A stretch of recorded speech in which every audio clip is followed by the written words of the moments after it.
ઘણી પ્રકારની ચટણી મેં મારી ચેનલમાં શેર કરી છે. આજની ચટણી તો એટલી સરસ છે ને કે તમે એકવાર બનાવશો ને એટલે એમ જ કહેશો કે ચટણીની રેસીપી તો ભાઈ તમારી છે. ચટણી જોવો ને ત્યાં જ તમને ખાવાનું મન થઈ જાય અને એટલી સહેલી છે ને બનાવી, અને એનો સ્વાદ ખાટો મીઠો તીખો તમારી જીભે રહી જવાનો છે.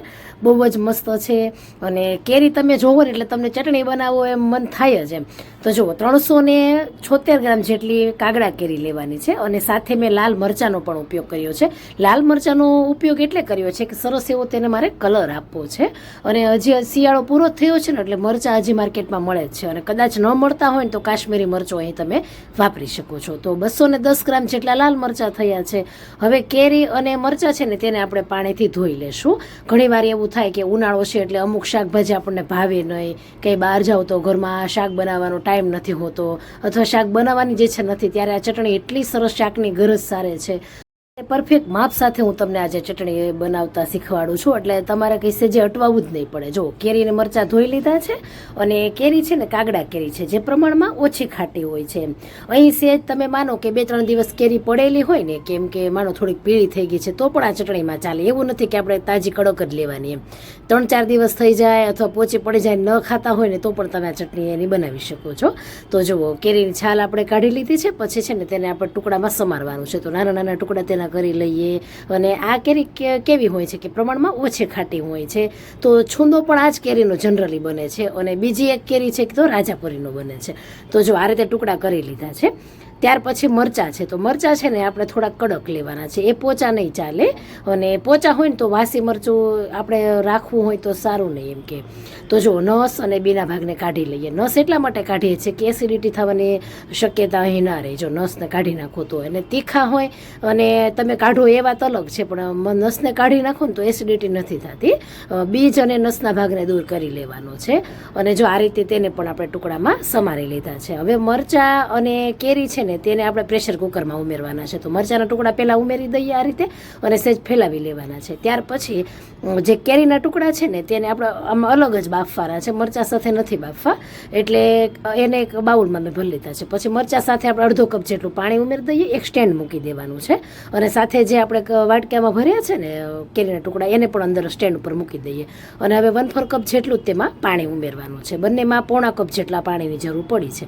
હવે ઢાંકણું બંધ કરીને આપણે ધીમા ગેસ પર તેમાં 2 વિસલ આવવા દઈએ, અને 1 વિસલ છે ને આપણે ખાલી હવા જ ભરાવા દેવાની છે. એટલે કરવાની છે 2 જ વિસલ. ત્યાર પછી એકદમ સરસ એર નીકળી જાય, કુકર ઠંડુ થઈ જાય, ત્યારે આપણે જોઈએ તો જો કેરી તો એકદમ સરસ બફાયેલી દેખાય જ છે. અને આમ પણ તે પોચી હોય તેને બફાતા વાર ન લાગે. અને મરચાં છે તેને સજ્જ આપણે ચેક કરી લઈએ તો જોઈએ ને અડીને, તો એકદમ તે પણ સરસ એવું બફાઈ ગયું છે. હવે જે કેરી છે ને તે એકદમ સરસ બફાઈ ગઈ છે. તમે એમનેમ સહેજ ઘુમાડી નાખો ને તો પણ તે મેશ થઈ જાય છે. પરંતુ આપણે એકદમ સરસ લીસી બનાવવા માટે પલ્સ મોડ પર જ મેં તો 2 જ વાર બટન ચાલુ બંધ કર્યું. એટલે કે થોડી સેકન્ડ તમે જો ગ્રાઇન્ડ કરો ને, બફાયેલી છે એટલે સેજે તેની પેસ્ટ થતાં વાર લાગતી નથી. એકદમ સરસ સ્મૂધ બની ગઈ છે, જોઈ શકાય છે. ત્યાર પછી મરચાં છે ને તેને પણ આપણે એ જ જારની અંદર પાણી સાથે જ ગ્રાઇન્ડ કરવાના છે. જો મિક્સર જાર નાનું હોય તો 2 વાર ગ્રાઇન્ડ કરાય, નહીંતર 1 વારમાં થઈ જાય છે. તો જુઓ, એકદમ સરસ એવી પેસ્ટ થઈ ગઈ છે. થોડીક એવી બરછટ રહી છે. તો એ બરછટ છે ને એ બરછટ નથી, પરંતુ કેવું હોય કે મરચાં હોય ને લાલ, તેમાં તેની છાલ ઉપરની જાડી હોય, જોઈ શકાય છે. જો આ રીતની છાલ હોય છે. તો એને હવે આપણે સીધો ઉપયોગ નહીં કરી શકીએ. તો એને છે ને આપણે ચાળી લેવી જરૂરી છે, નહીંતર ખાવામાં આવે ને તો પછી મજા આવતી નથી. અને પછી તમે મને કહેશો કે તમે ચટણી તો શીખવી પરંતુ છાલ આડી આવે છે. એટલે આ જરૂરથી ચોક્કસથી આ સ્ટેપ કરી લેવાનો છે. જો છાલ નીકળી ગઈ છે અને એકદમ સરસ સ્મૂધ અહીં પેસ્ટ બની ગઈ છે.